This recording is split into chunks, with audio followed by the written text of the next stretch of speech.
আপনারা ঈদে মিলাদুন্নবী করবেন কি করবেন না সেটা নিয়ে দুই পক্ষ, তিন পক্ষ, বহু পক্ষ, 100 পক্ষ দাঁড়িয়ে গেছে। আমি শেষ করি, এটি নামাজ কিভাবে পড়া হবে কি পড়া হবে না সেটি আপনারা আসল ইসলাম নাকি চরমনাই আসল ইসলাম? আমাদের মতবিরোধপূর্ণ বিষয় খুবই গৌণ। মৌলিক কোন বিষয়ে আমাদের মধ্যে ইসলামিক যারা বিভিন্ন স্কুল অফ থট যারা আমরা ফলো করে থাকি, আমাদের মধ্যে কোনো দ্বিমত নেই। 5 ওয়াক্ত নামাজ এই বিষয়ে কেউ দ্বিমত করেছে।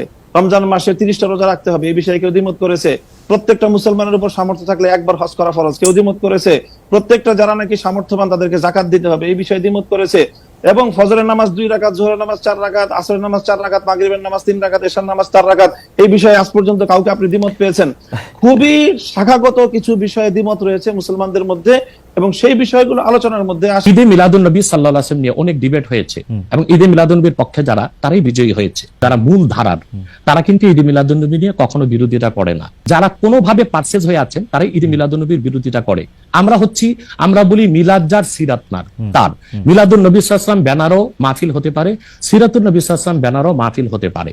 এবং আপনি শুনেছেন আজকে 4 বছর যাবত সৌদি সরকার উচ্চ ওলামা পরিষদ ফতোয়া দিয়েছে যে ঈদে মিলাদুন্নবী উপলক্ষে মাহফিল সৌদি আরবে হবে এবং 12 রবিউল আউয়াল তারা রাষ্ট্রীয় ছুটি ঘোষণা করে রেখেছে।